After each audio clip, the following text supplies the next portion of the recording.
All right, welcome back. So today should be kind of a lot of review, which is kind of nice, right? And then I'll give you a lot of time to work on some IXLs and do things like that. So here's what we're looking at. We're identifying singular figures and finding missing lengths. We're going to identify whether polygons are similar. Polygon just means a shape, an enclosed shape, okay? And then it says find a common ratio for corresponding side lengths of similar polygons. So this is the Pentagon. It is the headquarters for the United States Department of Defense and it's located in Arlington, Virginia. This building is named for its shape. It's a pentagon. So, what do you notice from this photo to this photo? And you can look on your packet if you want to. Well, this one is bigger and that one's smaller. All right? So, keeping on that same page, we're going to look at the same pictures. How are they alike?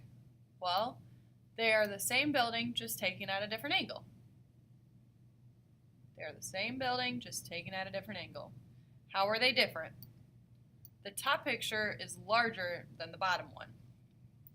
In real life, are they different? No, but just in the pictures, they look different. So for the purpose of what we're doing, they're going to be different. The top one's going to be bigger, the bottom one's going to be smaller. All right, make sure you have that down. So, it says to use a protractor and a ruler. That's going to take us too much time. So what I did was I went through and I got the lengths for you from the top picture. So write these down, pause the video and write these down. AB right here, BC, CD, DE, EA. And MM is millimeter. All right, and then as far as the angles, if I use my protractor and do all that jazz, that's what the angles of measurements are going to be.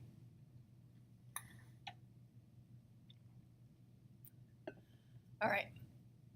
Sorry. So that's what we got. Now, if we look at the smaller one, again, I took my ruler, I measured all the sides. They're a little bit smaller, right? So it's the same side lengths basically, but they're smaller. So from F to G, G to H, H to I to J, and J back to F. The side lengths are smaller, but guess what? Even though the shape is smaller, those angle measurements are the exact same. So take a moment, make sure you have those written down, and then come back and we'll work from here. Welcome back. All right. So similar figures are figures in which the lengths of corresponding sides are in proportion and the corresponding angles are congruent.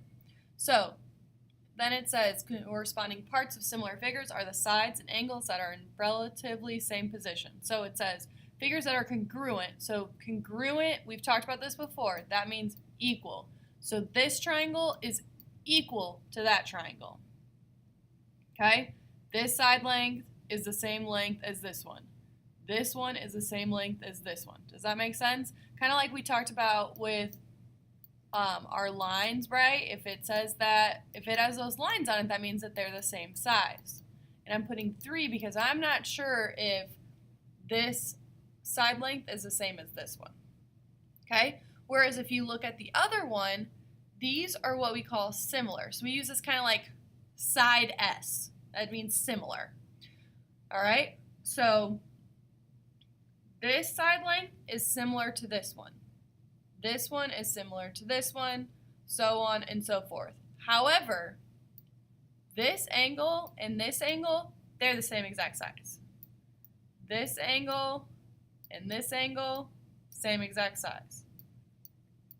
This angle and this angle, same exact size. All right? That'd be 4, 1, 2, 3, 4. Sorry, my lines aren't very good. Okay? So that, again, this just means similar. Excuse me. All right, so now we're going to look at two figures that have the same shape with corresponding angles, congruent and proportional corresponding sides. Then the two figures are similar. So we're going to actually see if these two are similar. Okay? It looks like they could be. They're both rectangles, but we're actually going to find out. So if you look at this, we're going to write down which corresponding angles would be the same. So in the same space as the other one, right? So A would be with Q, B would be with R, so on and so forth. So make sure that you have that written down.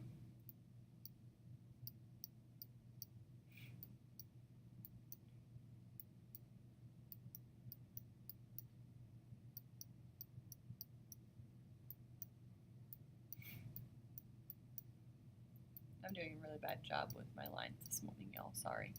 All right. Then it says, are the corresponding angles congruent? So how do you know that these are the same? Are they the same? They are. All angles in a rectangle are right, so we know that they're congruent. That's just the definition of a rectangle. All right? Then it says, name the corresponding sides. So which sides should be corresponding? Not necessarily the same angle, the same size, but like which sides would be the similar. So AB, I'm going to highlight. So these two, these two, these two, and what color am I going to use? Blue. And these two. Okay, that's all that this says. In this line above the AB or above any of the other two letters, that just means side length or the side. Okay, so take a moment, make sure you have those copied down, and then we're moving on. So it says rectangle ABCD is 6 feet by 8 feet. QRST is 10 feet by 12 feet. So it says write the ratio of corresponding widths and lengths of the triangle, a rectangle. So I have AB is 6, QR is 10. AD is 8, QT is 12. Are they proportional? So this is going back to our butterfly method, right? So if I set these equal to each other and I multiply, do I get the same thing? If I set these equal to each other, oh sorry, my bad. We're reducing fractions. 6 over 12 reduces to 3/5. 8 over 12 reduces to 2/3. They are not the same. Okay? So if you do it our way, it would look like 6 over 10 equals 8 over 12. Well, this equals 80. And what's 12 times 6? 72. So we know that that would not be proportional from the way that we do it. So either one of these ways will work. This is what you're kind of used to. This is just a different way to do it. Okay? So are they similar? No. Although the corresponding angles are congruent, the sides are not proportional. And in order for something to be similar, the sides have to be proportional. Okay? And then it also just has a couple things about orientation and what that is. So that's what you're doing. So what I want to make sure you do today, you have no quiz, you have no homework. I just want to make sure that you work on your IXLs because they are due soon.